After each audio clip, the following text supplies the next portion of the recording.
Ecclésiaste, chapitre 1. Les paroles de l'enseignant, fils de David, roi de Jérusalem. Vanité. Vanité, dit l'enseignant, tout est vanité. Qu'est-ce que les gens gagnent de tout leur labeur auquel ils se livrent sous le soleil? Les générations viennent et les générations vont. Mais la terre reste pour toujours. Le soleil se lève et le soleil se couche et se hâte de retourner là où il se lève. Le vent souffle vers le sud et tourne vers le nord. Il tourne et tourne sans cesse, revenant toujours sur son parcours. Tous les fleuves coulent vers la mer. Pourtant, la mer n'est jamais pleine. Au lieu d'où viennent les fleuves, là ils retournent encore. Toutes choses sont fatigantes plus qu'on ne peut le dire. L'œil n'a jamais assez de voir, ni l'oreille assez d'entendre. Ce qui a été sera encore. Ce qui a été fait sera fait encore. Il n'y a rien de nouveau sous le soleil. Y a-t-il quelque chose dont on puisse dire « Regarde, ceci est quelque chose de nouveau. Cela était déjà là autrefois. Cela était là avant notre temps. » Personne ne se souvient des générations anciennes. Et même celles qui sont à venir ne seront pas souvenues par celles qui les suivront. Moi, l'enseignant, j'étais roi sur Israël à Jérusalem. J'ai appliqué mon esprit à étudier et à explorer par la sagesse tout ce qui se fait sous les cieux. Quelle lourde charge Dieu a imposée à l'humanité. J'ai vu toutes les choses qui se font sous le soleil. Toutes sont vanité. Une poursuite du vent. Ce qui est tordu ne peut être redressé. Ce qui manque ne peut être compté. Je me suis dit à moi-même, regarde, j'ai augmenté en sagesse plus que quiconque a régné sur Jérusalem avant moi. J'ai expérimenté beaucoup de sagesse et de connaissance. Puis j'ai appliqué moi-même à la compréhension de la sagesse, et aussi de la folie et de l'insensé. Mais j'ai appris que cela aussi est une poursuite du vent. Car avec beaucoup de sagesse vient beaucoup de chagrin. Plus de connaissance, plus de peine. Ecclésiaste 2. Ecclésiaste chapitre 2. Je me suis dit à moi-même, viens maintenant, je vais te tester avec le plaisir pour découvrir ce qui est bon. Mais cela aussi s'est révélé vanité. Le rire, ai-je dit, est folie. Et que accomplit le plaisir? J'ai essayé de me réjouir avec le vin et d'embrasser la folie, mon esprit me guidant encore avec sagesse. Je voulais voir ce qui est bon pour les gens de faire sous les cieux pendant les quelques jours de leur vie. J'ai entrepris de grands projets. J'ai construit des maisons pour moi-même et planté des vignobles. J'ai fait des jardins et des parcs, et y ai planté toutes sortes d'arbres fruitiers. J'ai fait des réservoirs pour arroser des bosquets d'arbres florissants. J'ai acheté des esclaves hommes et femmes, et en ai eu d'autres nés dans ma maison. J'ai aussi possédé plus de troupeaux et de bétail que quiconque à Jérusalem avant moi. J'ai amassé de l'argent et de l'or pour moi-même, et le trésor des rois et des provinces. J'ai acquis des chanteurs et des chanteuses, hommes et femmes, et un harem aussi, les délices du cœur d'un homme. Je suis devenu plus grand de loin que quiconque à Jérusalem avant moi. Dans tout cela, ma sagesse est restée avec moi. Je n'ai rien refusé à mes yeux de ce qu'ils désiraient. Je n'ai refusé aucun plaisir à mon cœur. Mon cœur prenait plaisir à tout mon labeur, et cela était la récompense de tout mon labeur. Pourtant, quand j'ai examiné tout ce que mes mains avaient fait, et ce pourquoi j'avais peiné à accomplir, tout était vanité, une poursuite du vent. Rien n'était gagné sous le soleil. Puis j'ai tourné mes pensées pour considérer la sagesse et aussi la folie et l'insensé. Que peut faire de plus le successeur du roi que ce qui a déjà été fait? J'ai vu que la sagesse est meilleure que la folie, tout comme la lumière est meilleure que les ténèbres. Les sages ont des yeux dans leur tête, tandis que l'insensé marche dans les ténèbres. Mais je suis venu à réaliser que le même sort les atteint tous deux. Alors je me suis dit à moi-même, le sort de l'insensé m'atteindra aussi.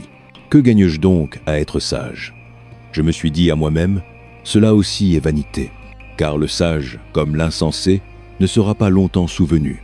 Les jours sont déjà venus où les deux ont été oubliés. Comme l'insensé, le sage aussi doit mourir.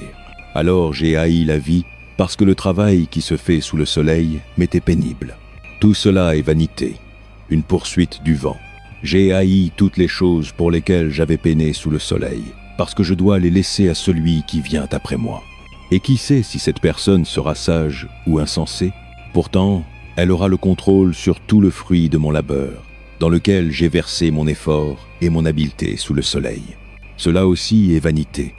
Alors mon cœur a commencé à désespérer de tout mon labeur sous le soleil. Car une personne peut peiner avec sagesse, connaissance et habileté, et ensuite elle doit laisser tout ce qu'elle possède à un autre qui n'a pas peiné pour cela. Cela aussi est vanité et un grand malheur. Que gagnent les gens de tout le labeur et de l'effort anxieux avec lequel ils peinent sous le soleil? Tout leur jour, leur travail est chagrin et douleur. Même la nuit, leurs esprits ne se reposent pas. Cela aussi est vanité. Une personne ne peut rien faire de mieux que de manger et boire, et trouver satisfaction dans son propre labeur. Cela aussi, je vois, est de la main de Dieu. Car sans lui qui peut manger ou trouver du plaisir, à la personne qui lui plaît Dieu donne sagesse, connaissance et bonheur. Mais aux pécheurs, il donne la tâche de rassembler et d'accumuler la richesse pour la remettre à celui qui plaît à Dieu. Cela aussi est vanité, une poursuite du vent. Ecclésiaste chapitre 3. Ecclésiaste 3. Il y a un temps pour tout, et une saison pour chaque activité sous les cieux. Un temps pour naître et un temps pour mourir. Un temps pour planter et un temps pour arracher. Un temps pour tuer et un temps pour guérir. Un temps pour démolir et un temps pour construire. Un temps pour pleurer et un temps pour rire. Un temps pour se lamenter et un temps pour danser. Un temps pour disperser des pierres et un temps pour les rassembler. Un temps pour embrasser et un temps pour s'abstenir d'embrasser. Un temps pour chercher et un temps pour abandonner. Un temps pour garder et un temps pour jeter.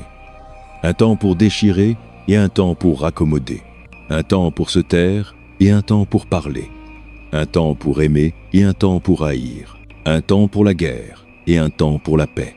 Que gagnent les travailleurs de leur labeur? J'ai vu la charge que Dieu a imposée à la race humaine. Il a fait tout beau en son temps. Il a aussi mis l'éternité dans le cœur humain. Pourtant, personne ne peut sonder ce que Dieu a fait du commencement à la fin. Je sais qu'il n'y a rien de mieux pour les gens que d'être heureux et de faire le bien pendant qu'ils vivent. Que chacun d'eux puisse manger et boire et trouver satisfaction dans tout son labeur. Cela est le don de Dieu. Je sais que tout ce que Dieu fait durera pour toujours.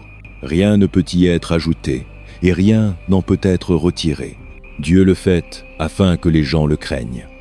Tout ce qui est a déjà été, et tout ce qui sera a été avant. Et Dieu appellera le passé à rendre compte. Tout ce qui est a déjà été, et tout ce qui sera a été avant. Et Dieu appellera le passé à rendre compte. Quelle que soit la chose, elle a déjà été, et Dieu appellera le passé à rendre compte. J'ai vu quelque chose d'autre sous le soleil. À la place du jugement, la méchanceté était là. À la place de la justice, la méchanceté était là. Je me suis dit à moi-même, Dieu jugera à la fois le juste et le méchant, car il y aura un temps pour chaque activité, un temps pour juger chaque action. Je me suis aussi dit à moi-même, quant aux humains, Dieu les teste afin qu'ils voient qu'ils sont comme les animaux. Certes, le sort des êtres humains est comme celui des animaux. Le même sort les attend tous deux. Comme l'un meurt, ainsi meurt l'autre. Tous ont le même souffle. Les humains n'ont aucun avantage sur les animaux. Tout est vanité. Tous vont au même endroit. Tous viennent de la poussière, et à la poussière tous retournent. Qui sait si l'esprit humain monte vers le haut, et si l'esprit de l'animal descend dans la terre? Alors j'ai vu qu'il n'y a rien de mieux pour une personne que de jouir de son travail, parce que c'est son lot. Car qui peut l'amener à voir ce qui arrivera après lui? Ecclésiaste 4. Ecclésiaste chapitre 4. De nouveau, j'ai regardé et vu toute l'oppression qui se passe sous le soleil. J'ai vu les larmes des opprimés, et ils n'ont pas de consolateur. Le pouvoir était du côté de leurs oppresseurs, et ils n'ont pas de consolateur. Et j'ai déclaré que les morts qui avaient déjà péri sont plus heureux que les vivants qui sont encore en vie. Mais mieux que les deux est celui qui n'a jamais été né, qui n'a pas vu le mal qui se fait sous le soleil. Et j'ai vu que tout labeur et tout accomplissement jaillissent de l'envie d'une personne envers une autre. Cela aussi est vanité, une poursuite du vent. Les insensés croisent les bras et se ruinent eux-mêmes. Mieux vaut une poignée avec tranquillité que deux poignées avec labeur et poursuite du vent. De nouveau, j'ai vu quelque chose de vanité sous le soleil. Il y avait un homme tout seul. Il n'avait ni fils ni frère. Il n'y avait pas de fin à son labeur. Pourtant, ses yeux n'étaient pas contents de sa richesse. « Pour qui est-ce que je peine ?» demanda-t-il. « Et pourquoi est-ce que je me prive de plaisir? Cela aussi est vanité, une affaire misérable. 2 valent mieux qu'un, parce qu'ils ont un bon retour pour leur labeur. Si l'un d'eux tombe, l'un peut aider l'autre à se relever. Mais pitié à quiconque tombe, et n'a personne pour l'aider à se relever.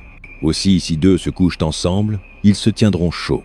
Mais comment peut-on se tenir chaud seul? Bien qu'un puisse être maîtrisé, 2 peuvent se défendre. Une corde à 3 brins n'est pas vite rompue. Mieux vaut un jeune pauvre, mais sage, qu'un vieux roi insensé qui ne sait plus comment recevoir un avertissement. Le jeune peut être venu de prison au trône, ou il peut être né dans la pauvreté dans son royaume.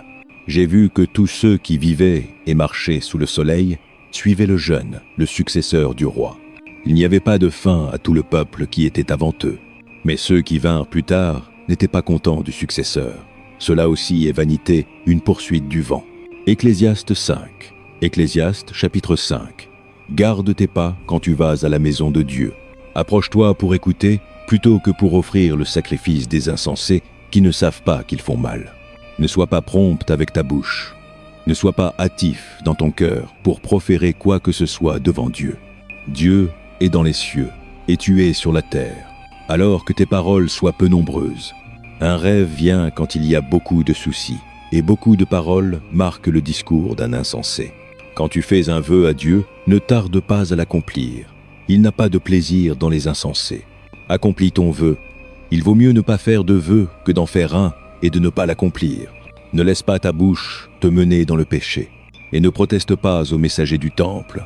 Mon vœu était une erreur. Pourquoi Dieu devrait-il être en colère contre ce que tu dis et détruire le travail de tes mains? Beaucoup de rêves et beaucoup de paroles sont vanité. Par conséquent, crains Dieu. Si tu vois les pauvres opprimés dans un district et la justice et les droits refusés, ne sois pas surpris de telles choses. Car un fonctionnaire est surveillé par un supérieur, et au-dessus d'eux deux, il y en a d'autres encore plus hauts. L'augmentation de la terre est prise par tous. Le roi lui-même profite des champs. Quiconque aime l'argent n'en a jamais assez. Quiconque aime la richesse n'est jamais satisfait de son revenu. Cela aussi est vanité. Comme les biens augmentent, ainsi font ceux qui les consomment. Et quels bénéfices sont-ils pour les propriétaires, sauf de régaler leurs yeux sur eux? Le sommeil du travailleur est doux, qu'il mange peu ou beaucoup. Mais quant aux riches, leur abondance ne leur permet pas de sommeil. J'ai vu un mal grave sous le soleil. La richesse accumulée au détriment de ses propriétaires, ou la richesse perdue par quelque malheur, de sorte que quand ils ont des enfants, il ne reste rien pour eux à hériter. Tout le monde vient nu du ventre de sa mère, et comme tout le monde vient, ainsi ils partent. Ils n'emportent rien de leur labeur qu'ils puissent porter dans leurs mains. Cela aussi est un mal grave. Comme tout le monde vient, ainsi ils partent. Et que gagnent-ils puisqu'ils peinent pour le vent? Tout leur jour, ils mangent dans les ténèbres avec une grande frustration, affliction et colère. Voici ce que j'ai observé être bon, qu'il est approprié pour une personne de manger, de boire et de trouver satisfaction dans son labeur fatigant sous le soleil pendant les quelques jours de vie que Dieu lui a donnés, car cela est son lot. De plus, quand Dieu donne à quelqu'un de la richesse et des possessions et la capacité de les jouir, d'accepter son lot et d'être heureux dans son labeur, cela est un don de Dieu. Ils réfléchissent rarement au jour de leur vie parce que Dieu les occupe avec la joie du cœur. Ecclésiaste 6. Ecclésiaste chapitre 6. J'ai vu un autre mal sous le soleil, et il pèse lourdement sur l'humanité. Dieu donne à certains gens de la richesse, des possessions et de l'honneur, de sorte qu'ils ne manquent de rien que leur cœur désire. Mais Dieu ne leur accorde pas la capacité de les jouir, et des étrangers les jouissent à leur place. Cela est vanité, un mal grave. Un homme peut avoir 100 enfants et vivre de nombreuses années. Pourtant, peu importe combien de temps il vit, s'il ne peut jouir de sa prospérité et ne reçoit pas une sépulture appropriée, je dis qu'un enfant mort-né est mieux loti que lui. Il vient sans signification, il part dans les ténèbres, et dans les ténèbres, son nom est enveloppé. Bien qu'il n'ait jamais vu le soleil ni rien connu, il a plus de repos que cet homme, même s'il vit 1000 ans 2 fois, mais échoue à jouir de sa prospérité. Ne vont-ils pas tous au même endroit? Le labeur de chacun est pour sa bouche, et pourtant son appétit n'est jamais satisfait. Quel avantage ont les sages sur les insensés? Que gagnent les pauvres en sachant comment se conduire devant les autres? Mieux vaut ce que l'œil voit que le vagabondage de l'appétit. Cela aussi est vanité, une poursuite du vent. Tout ce qui existe a déjà été nommé, et ce qu'est l'humanité a été connu. Personne ne peut contester avec quelqu'un qui est plus fort. Plus il y a de paroles, moins il y a de signification. Et comment cela profite-t-il à quiconque? Car qui sait ce qui est bon pour une personne dans la vie, pendant les quelques jours vaniteux qu'ils passent comme une ombre? Qui peut leur dire ce qui arrivera sous le soleil, après qu'ils seront partis? Ecclésiaste 7. Ecclésiaste chapitre 7. Un bon nom vaut mieux qu'un fin parfum, et le jour de la mort mieux que le jour de la naissance. Il vaut mieux aller dans une maison de deuil que dans une maison de festin, car la mort est le destin de chacun. Les vivants devraient prendre cela à cœur. La frustration vaut mieux que le rire, parce qu'un visage triste est bon pour le cœur. Le cœur des sages est dans la maison de deuil, mais le cœur des insensés est dans la maison du plaisir. Il vaut mieux écouter la réprimande d'une personne sage que d'écouter la chanson des insensés. Comme le crépitement des épines sous la marmite, ainsi est le rire des insensés. Cela aussi est vanité. L'extorsion transforme une personne sage en insensée, et un pot de vin corrompt le cœur. La fin d'une affaire vaut mieux que son commencement, et la patience vaut mieux que l'orgueil. Ne sois pas vite provoqué dans ton esprit, car la colère réside sur les genoux des insensés. Ne dis pas « Pourquoi les anciens jours étaient-ils meilleurs que ceux-ci » car ce n'est pas sage de poser de telles questions. La sagesse, comme un héritage, est une bonne chose et bénéficie à ceux qui voient le soleil. La sagesse est un abri, comme l'argent est un abri. Mais l'avantage de la connaissance est ceci. La sagesse préserve ceux qui l'ont. Considère ce que Dieu a fait. Qui peut redresser ce qu'il a rendu tordu? Quand les temps sont bons, sois heureux. Mais quand les temps sont mauvais, considère ceci. Dieu a fait l'un comme l'autre. Par conséquent, personne ne peut découvrir quoi que ce soit sur son avenir. Dans cette vie vaniteuse qui est la mienne, j'ai vu les deux. Le juste périssant dans sa justice et le méchant vivant longtemps dans sa méchanceté. Ne sois pas trop juste, ni trop sage. Pourquoi te détruire? Ne sois pas trop méchant et ne sois pas un insensé. Pourquoi mourir avant ton temps? Il est bon de saisir l'un et de ne pas lâcher l'autre. Quiconque craint Dieu évitera tous les extrêmes. La sagesse rend une personne sage, plus puissante que 10 dirigeants dans une ville.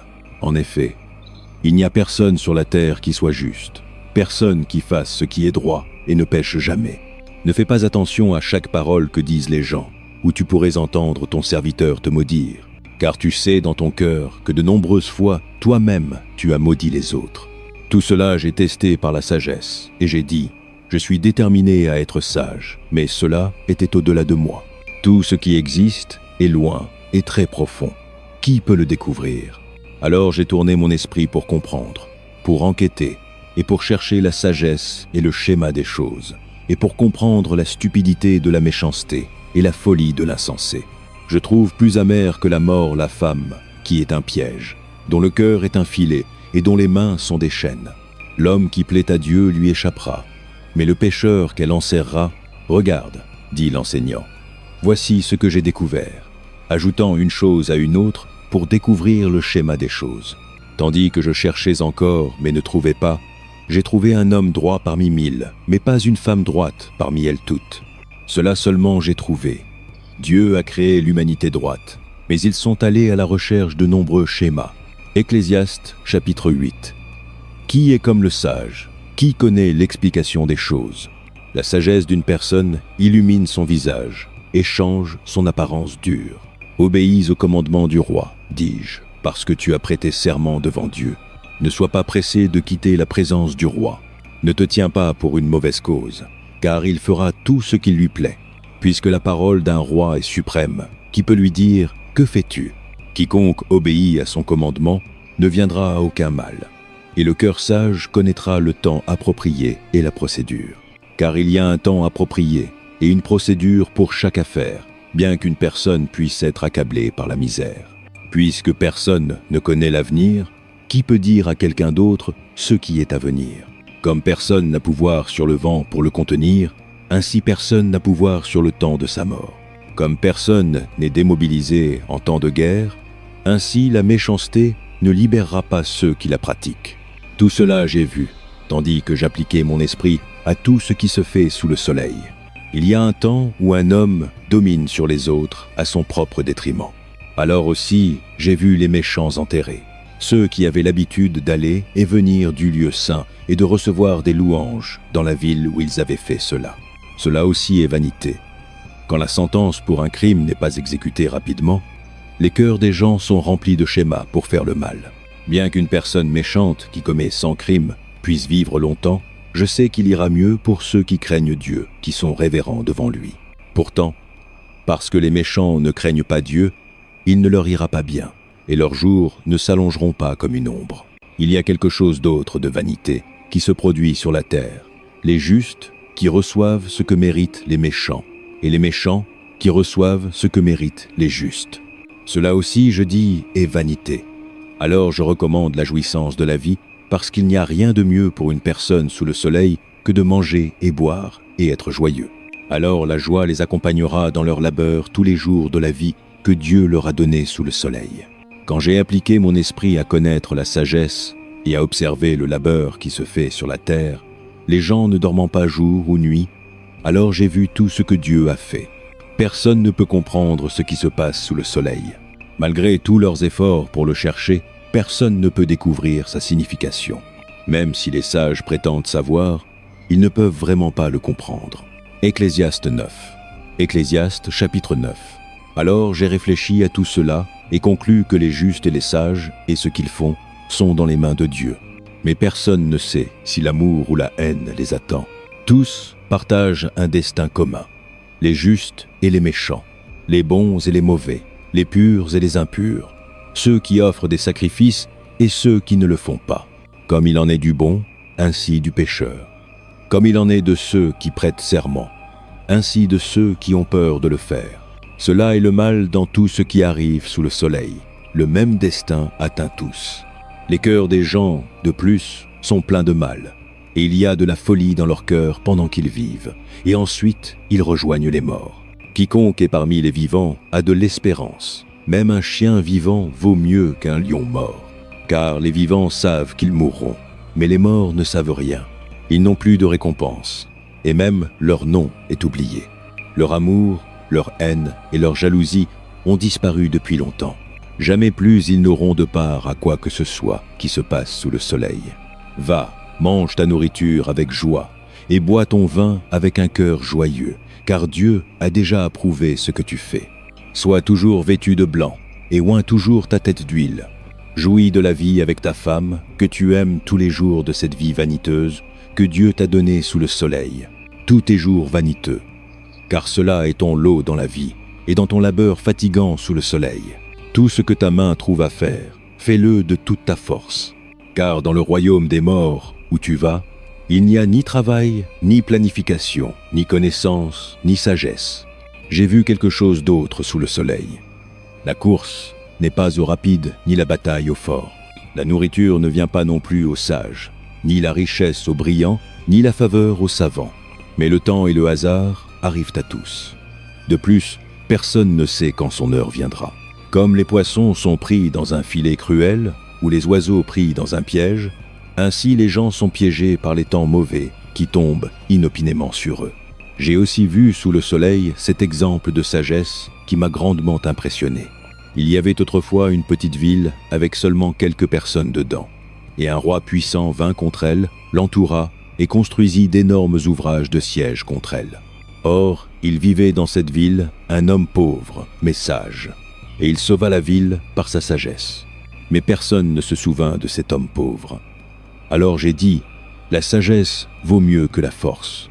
Mais la sagesse de l'homme pauvre est méprisée, et ses paroles ne sont plus écoutées. Les paroles calmes des sages valent mieux être écoutées que les cris d'un dirigeant d'insensé. La sagesse vaut mieux que les armes de guerre, mais un pécheur détruit beaucoup de biens. Ecclésiaste 10. Ecclésiaste chapitre 10. Comme des mouches mortes donnent une mauvaise odeur au parfum, ainsi un peu de folie l'emporte sur la sagesse et l'honneur. Le cœur du sage incline à droite, mais le cœur de l'insensé à gauche.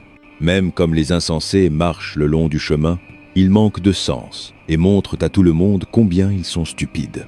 Si la colère d'un dirigeant s'élève contre toi, ne quitte pas ton poste. Le calme peut apaiser de grandes offenses. Il y a un mal que j'ai vu sous le soleil, le genre d'erreur qui surgit d'un dirigeant.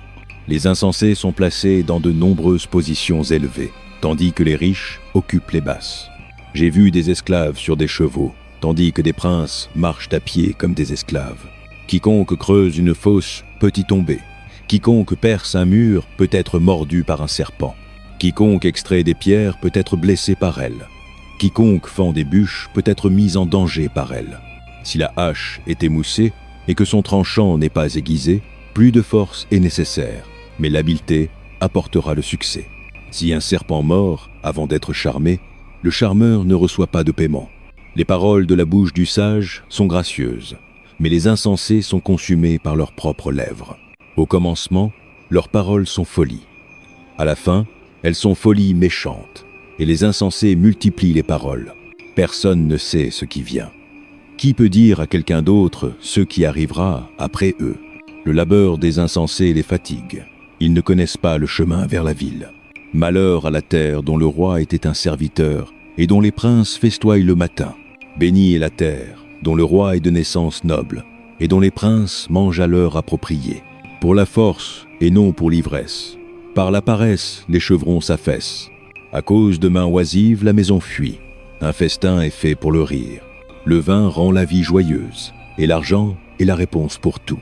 Ne maudis pas le roi même dans tes pensées, ou ne maudis pas les riches dans ta chambre à coucher, parce qu'un oiseau dans le ciel peut porter tes paroles, et un oiseau en vol peut rapporter ce que tu dis. Ecclésiaste 11. Ecclésiaste 11. Envoie ton grain à travers la mer. Après de nombreux jours, tu peux recevoir un retour. Investis dans 7 entreprises. Oui, dans 8. Tu ne sais pas quel désastre peut survenir sur la terre. Si les nuages sont pleins d'eau, ils versent la pluie sur la terre. Qu'un arbre tombe vers le sud ou vers le nord, à l'endroit où il tombe, là il restera. Quiconque observe le vent ne plantera pas. Quiconque regarde les nuages ne moissonnera pas. Comme tu ne connais pas le chemin du vent, ou comment le corps est formé dans le ventre d'une mère, ainsi tu ne peux comprendre l'œuvre de Dieu, le Créateur de toutes choses. Sème ta semence le matin et le soir.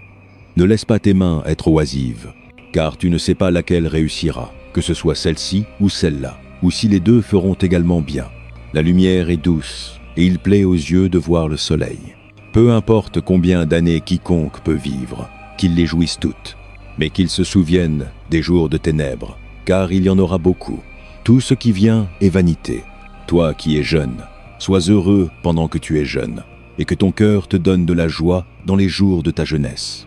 Suis les voies de ton cœur et tout ce que tes yeux voient. Mais sache que pour toutes ces choses, Dieu te fera entrer en jugement. Alors bannis l'anxiété de ton cœur et chasse les troubles de ton corps, car la jeunesse et la vigueur sont vanité. Ecclésiaste 12. Ecclésiaste 12. Souviens-toi de ton Créateur dans les jours de ta jeunesse, avant que viennent les jours de trouble et que s'approchent les années où tu diras « Je n'y trouve aucun plaisir ». Avant que le soleil, la lumière et la lune et les étoiles s'assombrissent et que les nuages reviennent après la pluie.